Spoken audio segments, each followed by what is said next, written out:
Well, hello everyone. Thank you for joining our webinar today. My name is Julie Taher, and I will be the host and introducer of our presenter today. So thank you again. What we'll be having today is a PowerPoint presentation, which will be followed by a question and answer session. However, you are welcome to ask questions as we go along. You'll notice that the Q&A button below is disabled, but please utilize the chat function, and we will try to get to all of your questions. If for some reason there's a question that we don't get to, we'll try our best to get to those questions in our follow-up communications. You will receive a follow-up communication with a recording of this webinar in the future. And again, just to let you all know, this is being recorded.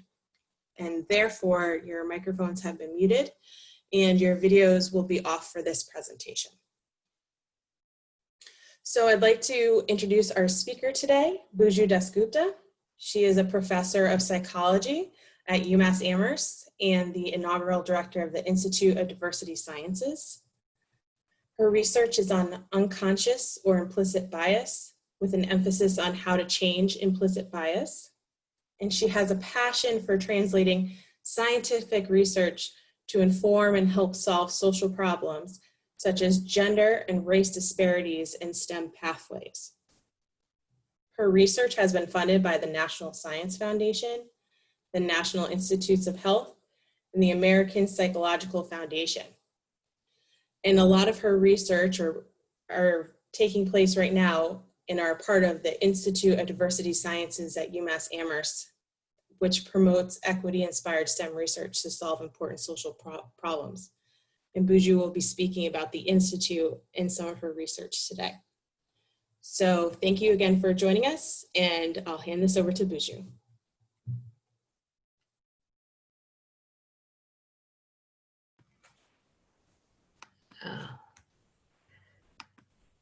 All right, Julie, I can't turn my video on because the host has stopped it. Julie, can you hear me? Julie, my video is off. Can you stop sharing your screen and I will put your video back on?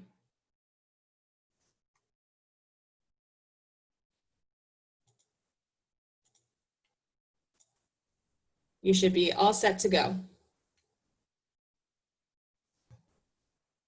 Now you're just on mute, Buju. Let me unmute you. Okay, we are ready. Thank you for your— All right, thanks for your patience, everyone. So I'm Nilanjana Dasgupta, and I'm really excited to share with you the work we've been doing in the Institute of Diversity Sciences, and also tell you something about the research we've been doing with my students, and tell you how these stories blend together. And you'll see that sort of a common theme that cuts across the story is this idea of breaking down silos. And another common theme is about reducing inequality. So I'll start with the elephant in the room that is on all our minds, the COVID-19 pandemic, and the disruption and the mass chaos and destruction it's causing worldwide. So to fight this pandemic, some might think that the solution rests in the hands of immunologists who will come up with the vaccines that treat and cure this disease. But the reality is that viral infections like COVID-19 are caused and magnified by a host of interrelated factors that are biological, social, environmental. And issues of diversity is wrapped up in all of these factors.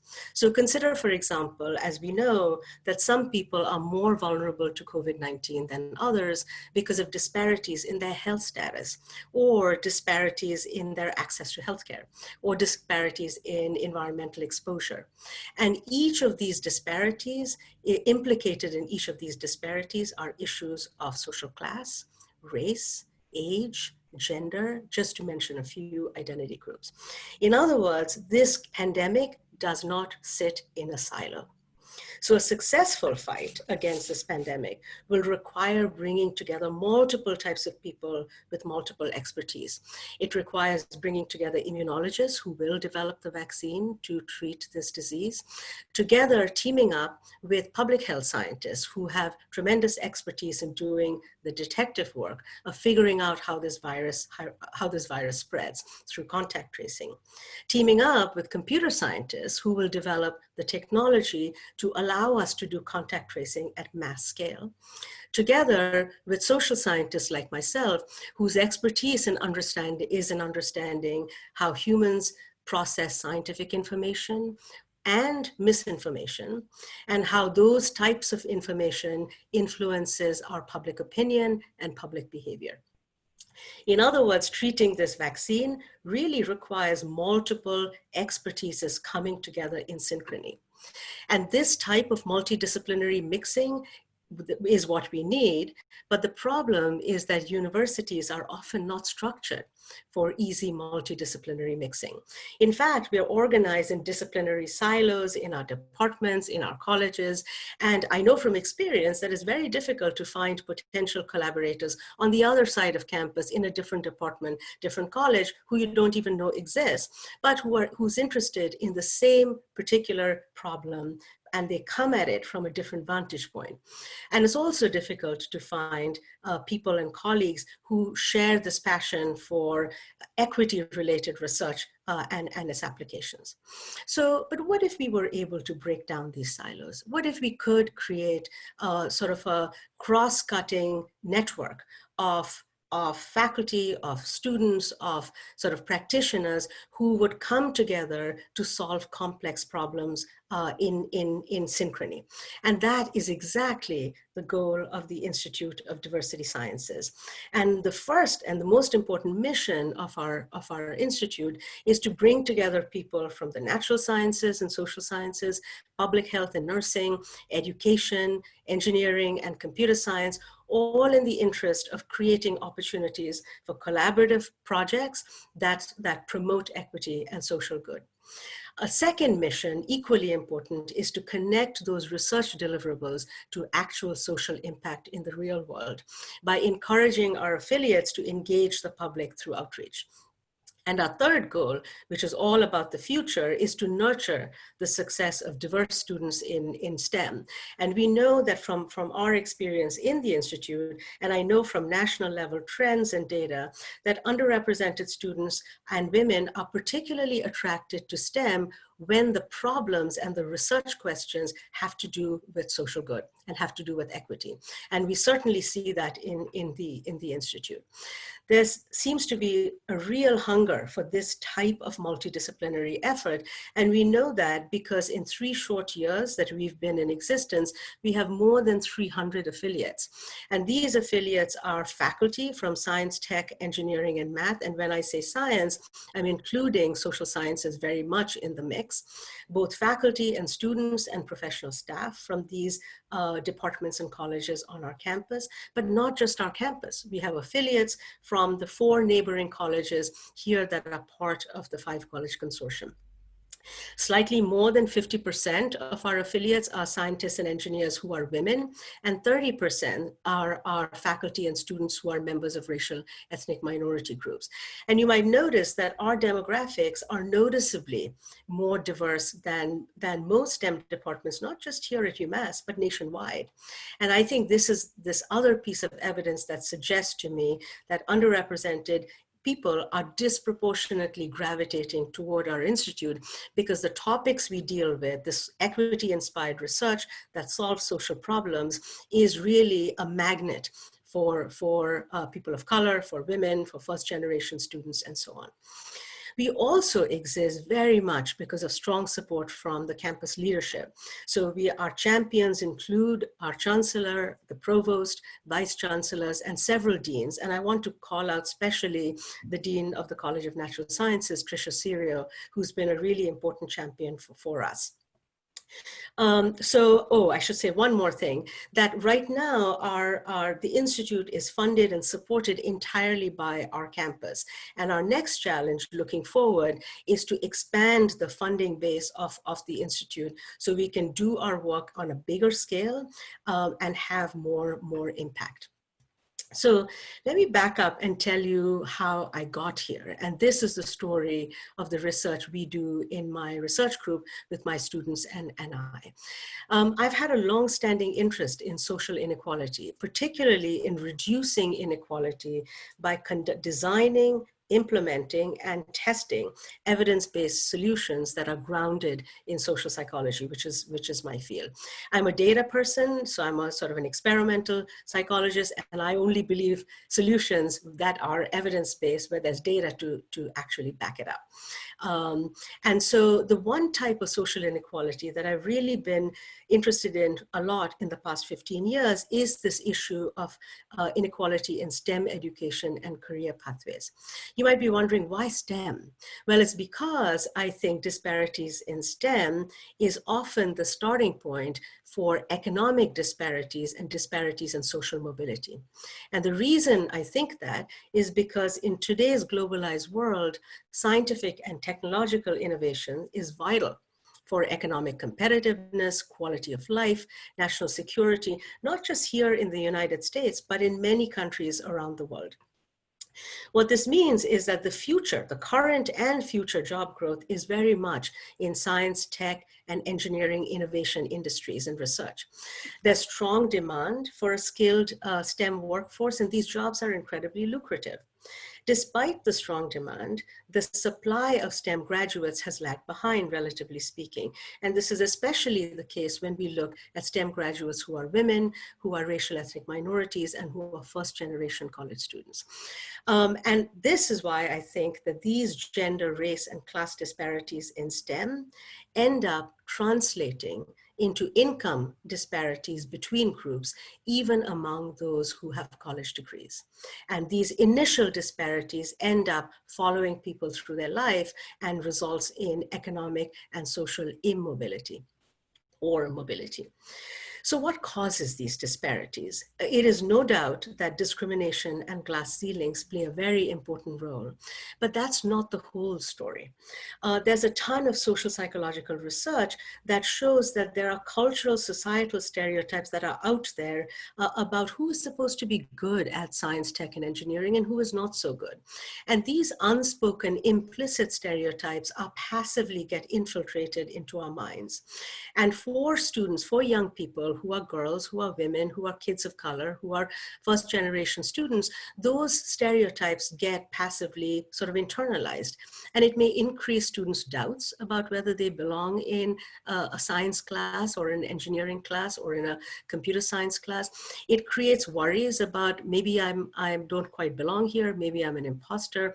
Over time, it reduces students' interest and persistence. If this is true, what factors might release these constraints and enhance individuals' real freedom to pursue any academic and careers they choose despite those stereotypic shackles? And that is really the central question I've been interested in for the past several years. And to sort of wrap my arms around this question, I developed a psychological model that I call the stereotype inoculation model.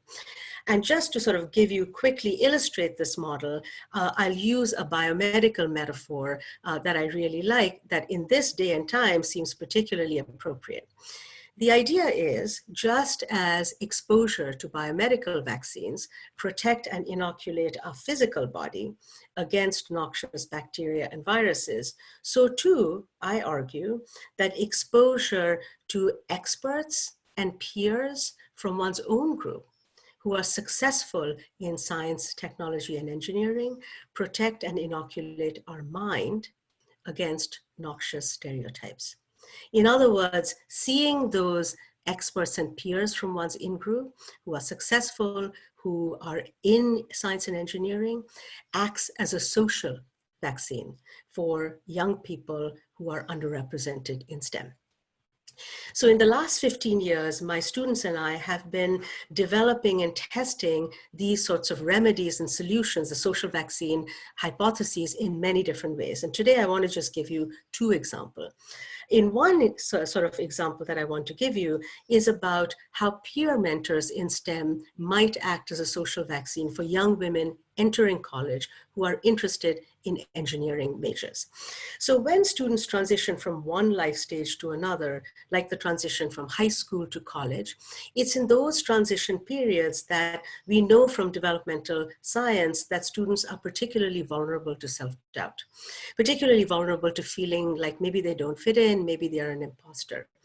And self-doubt, it turns out, research shows, is particularly strong when students are outnumbered and feel invisible in a learning environment. And this is the experience often of women students and students of color in engineering. Women in engineering are only 15% of entering cohorts. So in any classroom, they are very much the numeric minority and can feel very invisible. So the question we were interested in testing is, might peer mentors be a social vaccine for these women students during this transition to college? And if so, might peer mentors who are of the same gender, so women peer mentors, be particularly effective social vaccines for these women students in engineering? So for the past 8 years, we've been conducting this longitudinal field experiment of this peer mentoring intervention, where we recruited 150 women coming into UMass who had indicated interest in majoring in engineering. And by lottery, we randomly assigned them to 3 groups. We either assigned them to have a female peer mentor who was in the same engineering major as their expressed interest, or we assigned them to a male peer mentor, also the same engineering major of their interest. All these peer mentors were seniors. Or in the third group, what I call the business as usual group, they had no peer mentor, which is sort of the business as usual when students come into college. Now, those who had mentors, we trained the mentors, and mentor-mentees met a couple times in the fall semester of the students of their mentees' first year, and a couple times in the spring semester. And during that year, we tracked the mentees' progress from the moment they stepped onto UMass Amherst campus before their mentors were assigned. We tracked them and followed them all through that first year in college. Then their mentors graduated, but we kept following the mentees all through the next 3 or 4 years until the mentees graduated. Let me show you what we found in terms of the impact of having a same gender peer mentor on these women. When we looked at students' feelings of belonging in engineering, this is what we found. Let me orient you here. The black line are women who were randomly assigned to have a female peer mentor. The gray dashed line are those who had a male peer mentor, and the gray dotted line are those who had no peer mentor.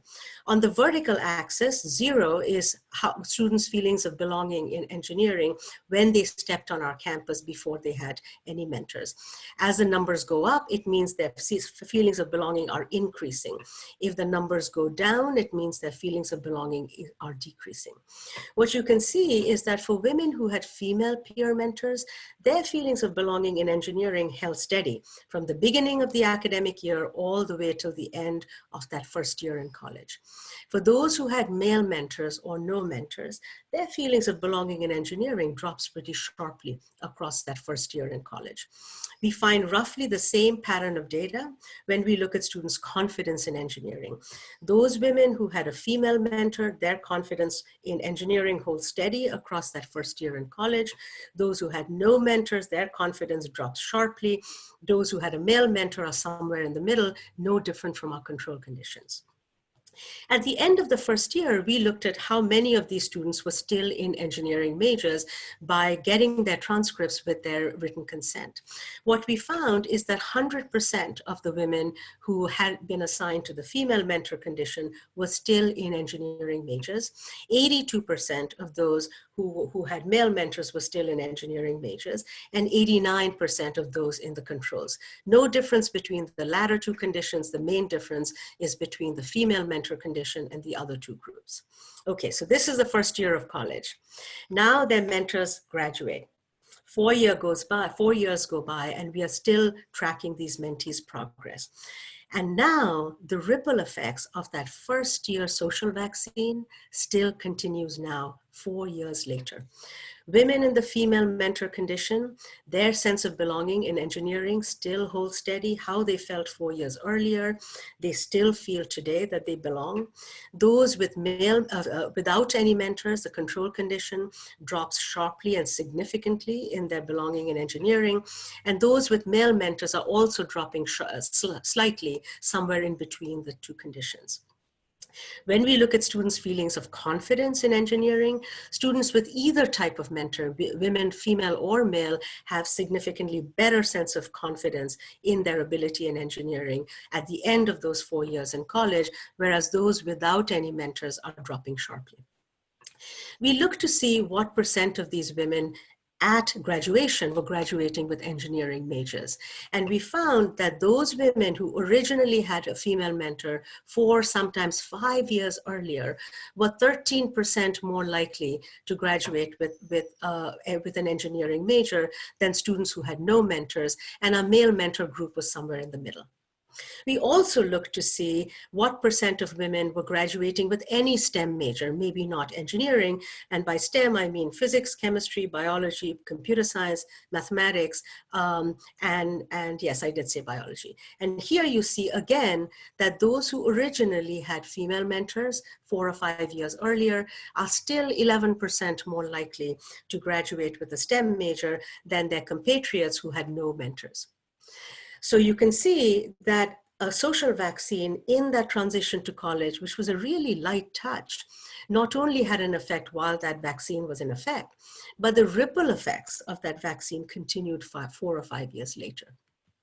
This research was only possible because we had a multidisciplinary team of social psychologists, students and faculty like myself, as well as my colleagues in engineering and my colleagues who are in engineering advising, who interact directly on a day-to-day basis with undergraduate students.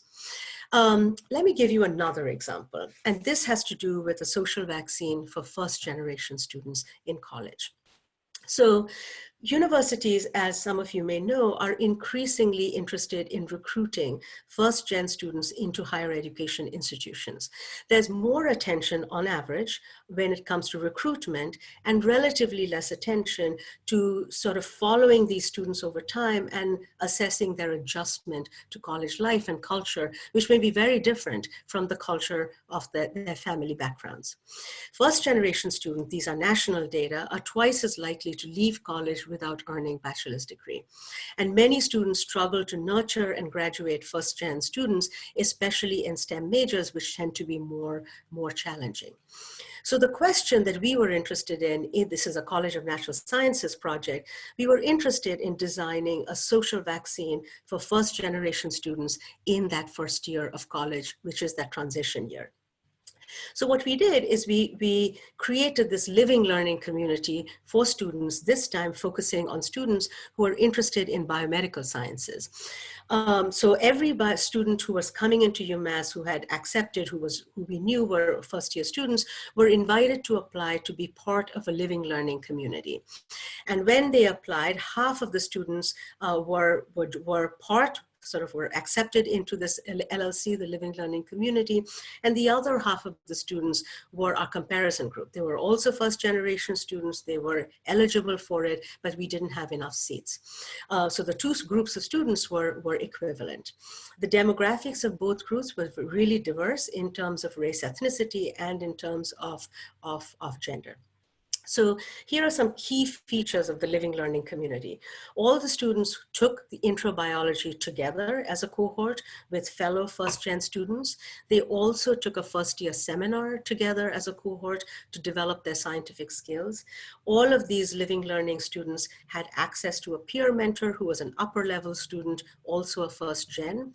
Their roommate was also in the living learning community. And once a semester, they participated in a community building exercise. Now, students in the comparison group also took intro biology with the same professor, same syllabus, same lectures, same exams. The only difference was that they were taking the class with continuing generation students. They were not in a cohort of first gens only. The comparison group also took a first year seminar, but again, the students in their seminar were also sort of a combination of students, not just first gens. They didn't have a peer mentor. Their roommate was a continuing generation student, and there were no specific first gen oriented activities. So let me show you what we found, what students' experiences were for the students in the living learning community compared to the comparison group by the end of that first semester in college. We found that the students, the first gens in the living learning community, felt a significantly stronger sense of belonging in biological sciences than the comparison group. The first generation students had significantly less anxiety and worry than those in the comparison group. And this is anxiety and worry about how they were doing in biology.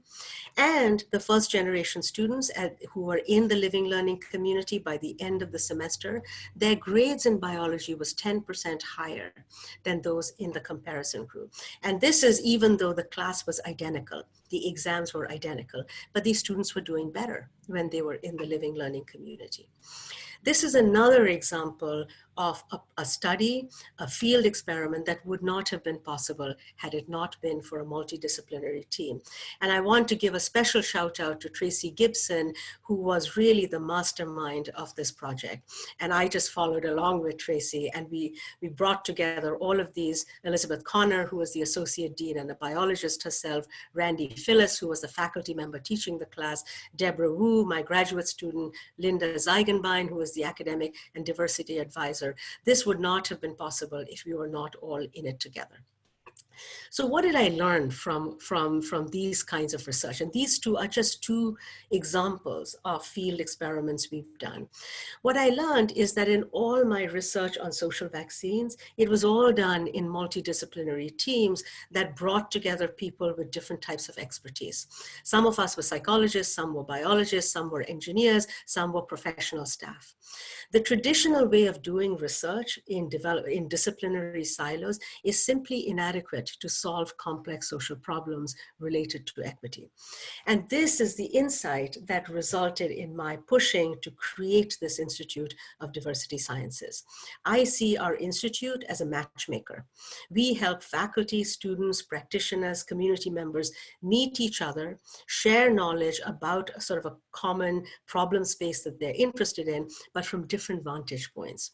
We provide activities and incentives for people to develop multidisciplinary projects that they then do to solve problems out there in the real world that are related to equity.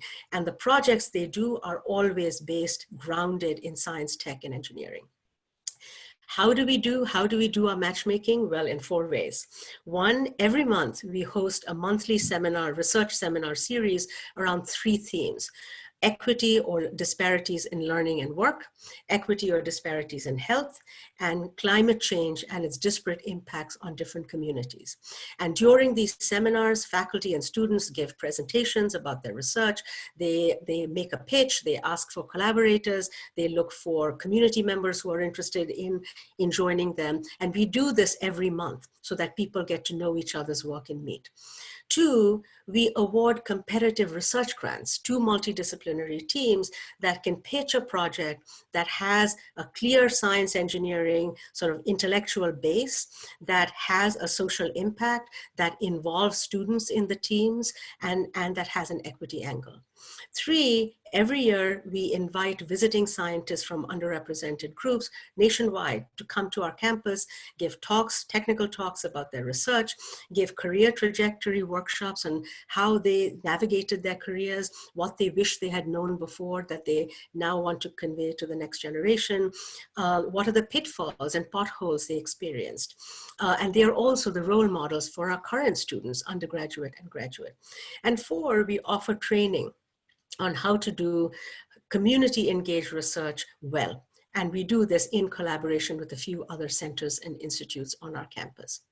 Our learning and work group has also now spun off into this massive and fast growing Massachusetts-wide network that we call REBELS. REBELS stands for researchers, educators, business leaders, and students in STEM. And our goal is really to diversify and accelerate student success in technology and engineering pathways from high school through higher ed to the workforce. And our network includes 4 UMass campuses. UMass Amherst, we are the lead. This is funded by the National Science Foundation, and I'm the PI on it. It includes our liberal arts colleges who have majors in technology, computer science, and engineering. It includes community college partners, public high schools, informal learning organizations, and very importantly, it includes engineering and technology businesses that have a presence in Massachusetts. Our goal is to sort of share information, share best practices, take initiatives that have worked in one organization so that they can be replicated and scaled up in another organization, and to identify gaps. What are the problems we haven't yet solved, and how can we solve them together? And this group has come up with a number of projects they're working on together to solve important problems. I want to highlight 2 of them. One is that a group of high school teachers and principals got together with a group of industry partners through REBELS because they wanted to create an online platform where teachers and industry partners could directly connect with each other. You can think of it as a matchmaking site where teachers can reach out for help to an industry partners for some classroom activity they want to do in their technology or engineering or science class, a demonstration, or invite them to come and give a talk or meet their students on Zoom or in person, where industry partners who are engaged in outreach, who don't know how to find the right schools and teachers, can connect with this network and find the teachers whose classes they can volunteer in. So this is one project that is really bubbling up really quickly. Another team that is coming up is a group of industry partners and sort of higher education institutions who have created an online internship for the summer of 2020 for women and students of color and first gens who are majoring in technology and engineering majors across the state of Massachusetts. Because a lot of these internships have fallen through this summer because of the pandemic, and we saw a real gap, a real need for professional development internship for these students of color and women to help them, train them for early career transition to be successful when they enter the workforce. So this is something that's happening this summer. And this is just the tip of the iceberg. There's a lot going on. And so if you share our passion, our excitement, our values, we would love to have you join us. And you can join us in several ways. Let me give you a few examples. You can volunteer to be a speaker if your work is related to STEM or your own personal experiences provides insights about equity issues. You can volunteer to be a mentor to a student, to a faculty or a research team.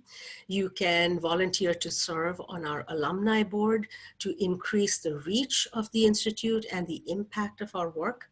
You can support us through philanthropy and charitable giving, which is super important to us as we seek to expand our impact and our scope and sort of make our funding base more broad and stable.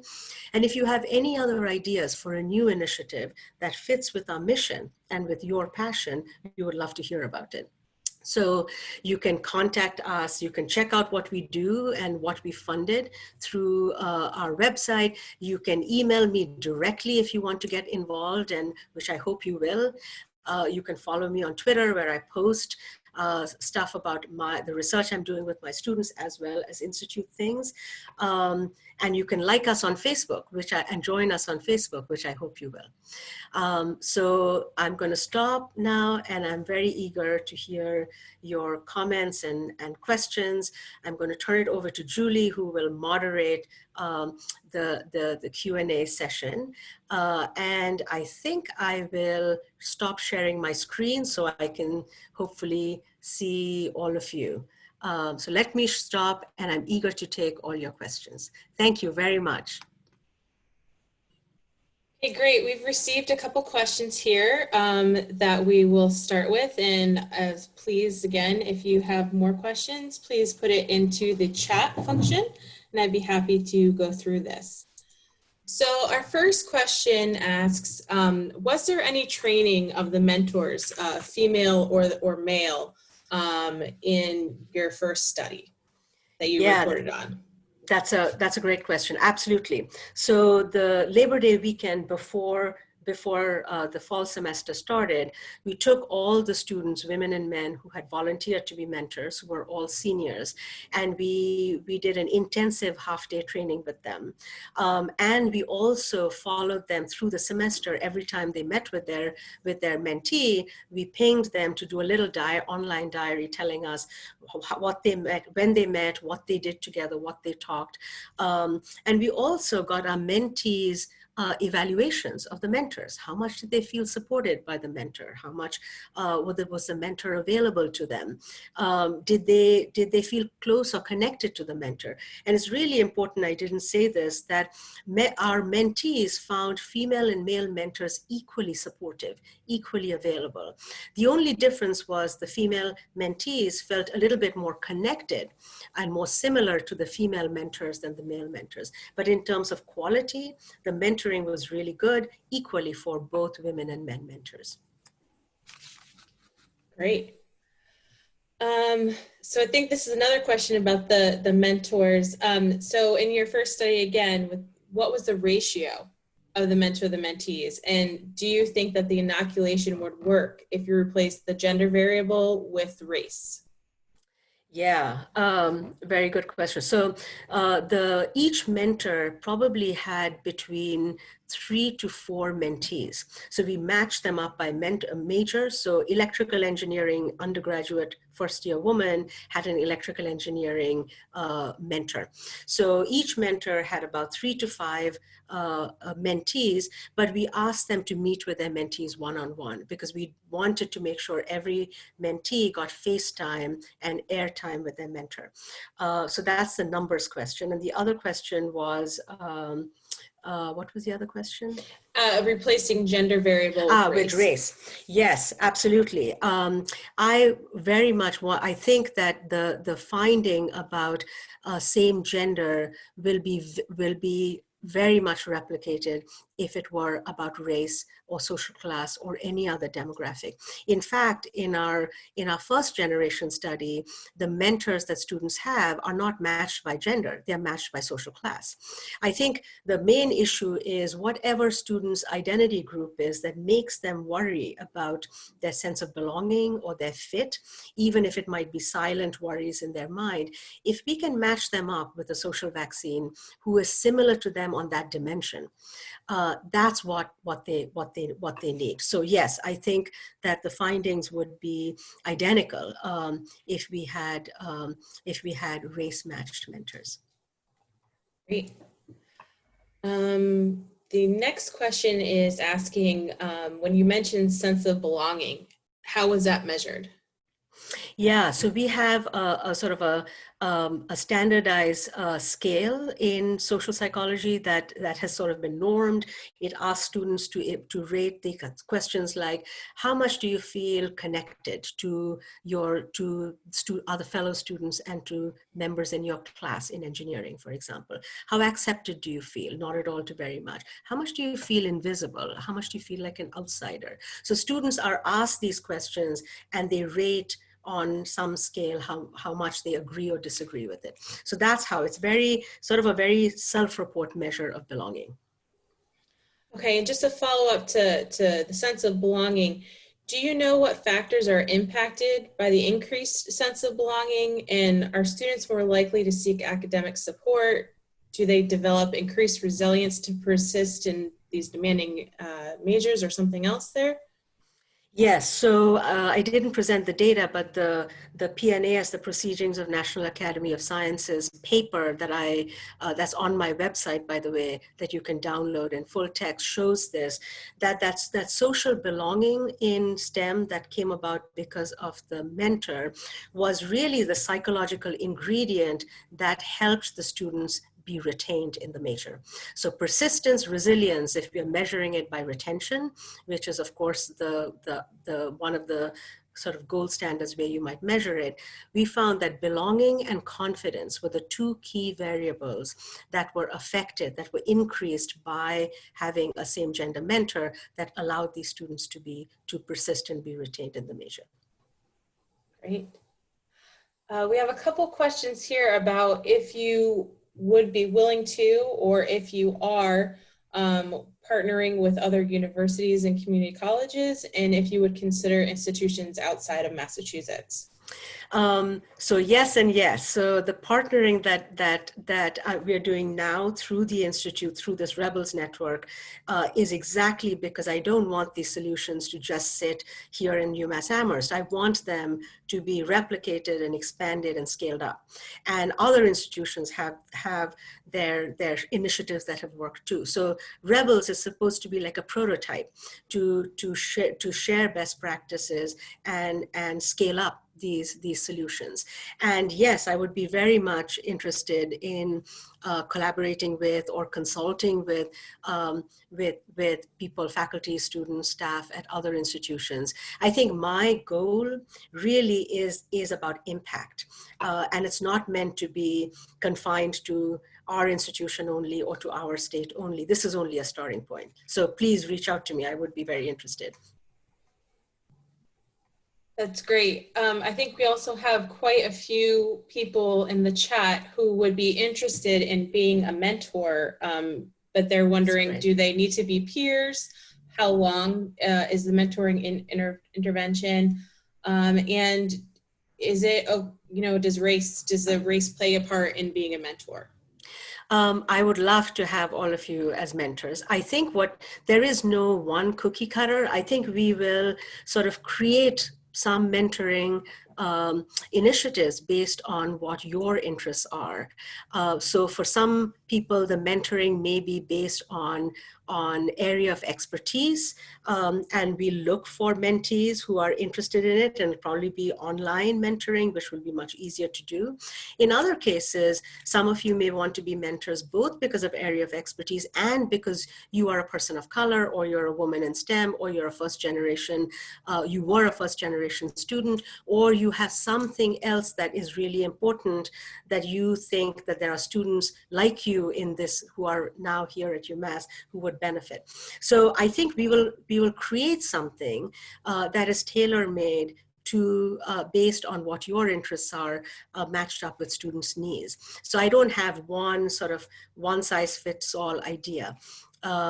So I hope that answers the question at the basic level, and let's talk more about the individual level. And maybe one thing we can do is to set up a form, a Google form or something, to just get information from all of you who want to be mentors and how you would what would work for you. I think that's really the starting point. What would be helpful for you? What do you have the capacity for? And what do you think would be useful to students from your vantage point? And just knowing that will give us a good starting point.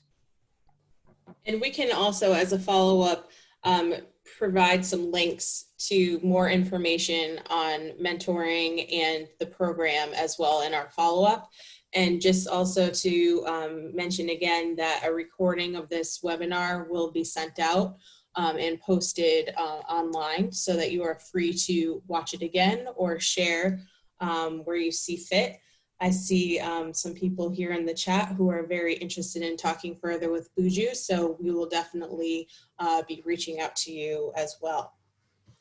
There's one question, Julie, if I could take that flashed by my screen really quickly. Sure. that I get a lot, and I see someone who posted it. Christian, and I think it's a really important one. So he asks, what's the role of white male STEM professionals like myself in promoting diversity in my field?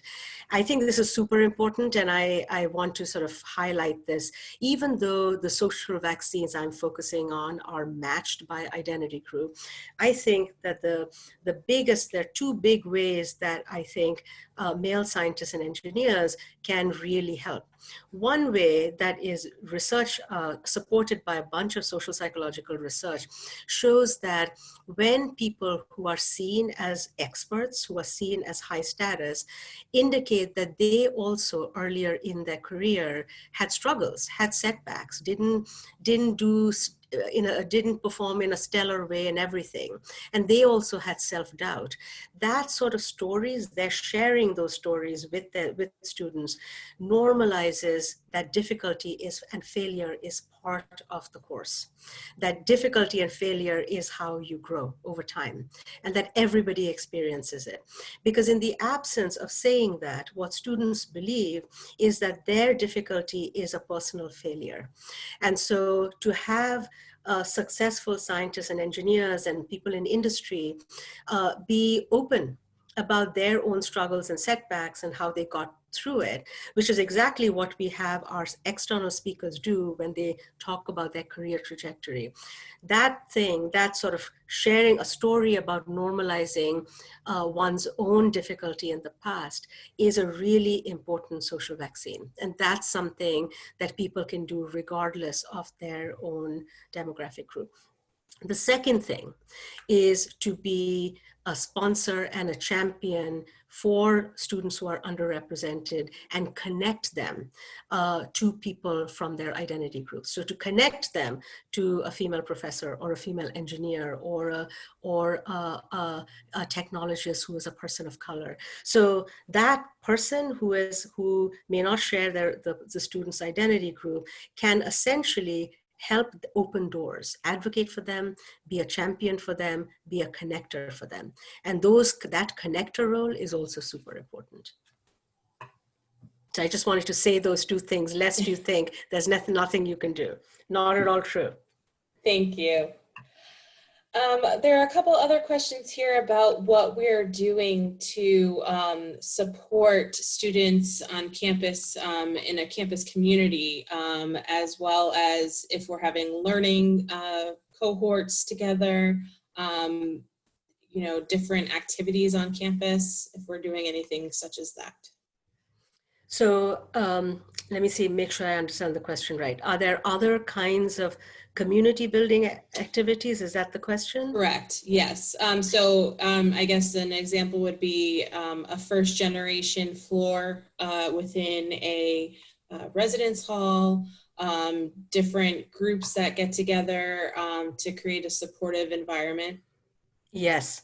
So the living learning community is sort of a test case for that sort of residence hall community where students are on the same floor, the first generation students who are part of the living learning community.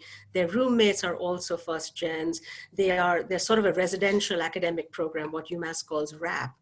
And it is a prototype. And I think Elizabeth Connor is on the call, and Elizabeth has been key in making this happen.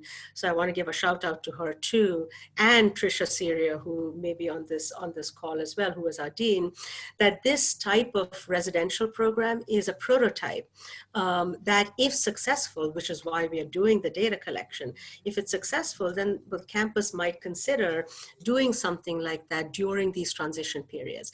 And it can be around many things. It can be around first gens, it can be around race, ethnicity, it can be around majors and so on. And besides the residential academic programs, the RAP programs, there are also sort of community building activities that Student Affairs does that I know that exist. So students can get connected to their peers in many ways. I think in my research, the thing that I want to amplify is if those connections are linked up with their academic majors, with career opportunities, and not purely social and separate from the academic work, I think that has bigger bang for the buck. If you can include the social and the academic, put it together in something that is it's a sort of a potent social vaccine during those transition periods. We have another question here about how graduates who graduated from a STEM field could benefit from the Institute. Yeah, I think could benefit from the Institute. I think in several ways. I think if you are interested in being, depending on your field and industry or expertise, you could be a mentor or an advisor or consultant to a research group. We have all these multidisciplinary research groups that may in content be really useful and sort of sync up with a content area of one of you who are our alums. So that's one way if that you could connect up.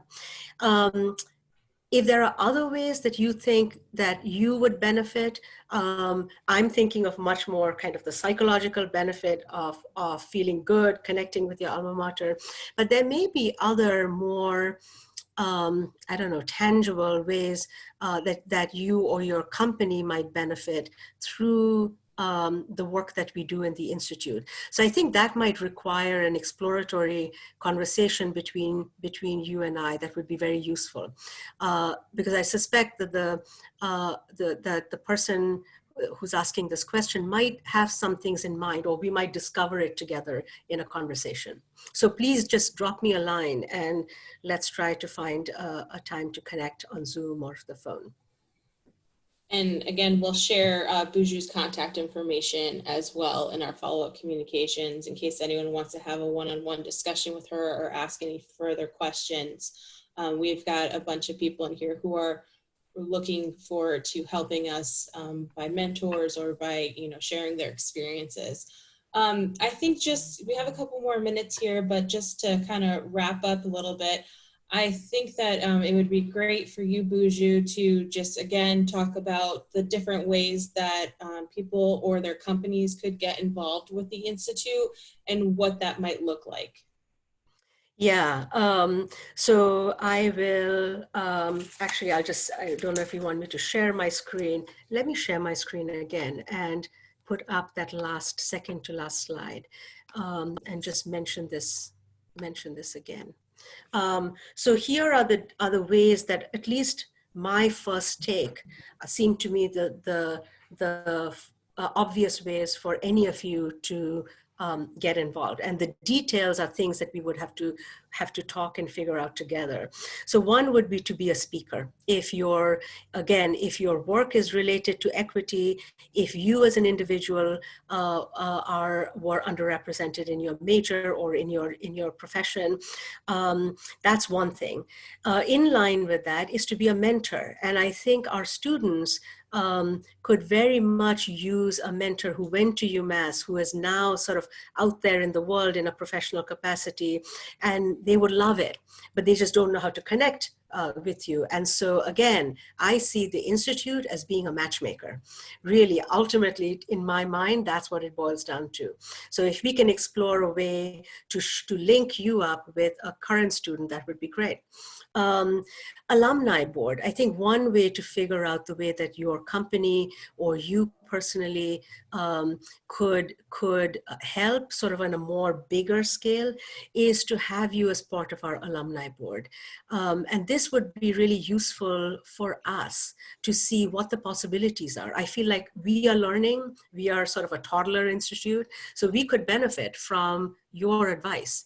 And that's the goal of the alumni board. Individual and corporate support through philanthropy and charitable giving, again, is really important. So that philanthropy could go to supporting some mentoring activities. It could go to supporting research projects that we do that are focused on a particular issue you care about: health disparity, climate change and its impacts, learning disparities. You could help fund some of our teams. That would be really helpful because there are many more applicants and teams than we have funds to support. And again, there may be other ideas that I'm not even thinking of now that a conversation or conversations with you would just bring to the surface. So I'll just say these are sort of the 5 things in my head, but it's not just limited to that. I think it can be lots of different things. So if you have ideas, let's talk one-on-one and figure out how we might make it work. Great. And again, you will receive a follow-up communication with the webinar. It will be within the next couple of weeks, so please bear with us as we get everything together, but I promise you will be receiving this talk again, as well as information on how to connect with Buju. So again, we just want to thank everyone for joining, and Buju, thank you for presenting. And I really look forward to connecting all of you with her to continue your conversations, and maybe we can have another virtual session in the future to talk more specifically about mentoring, because it seems like a lot of people are interested in volunteering for that. So stay in touch. And Buju, any final thoughts? I just want to say thank you all. I'm looking at this long chat. I'm going to copy it and save it so I can sort of look at it in more detail.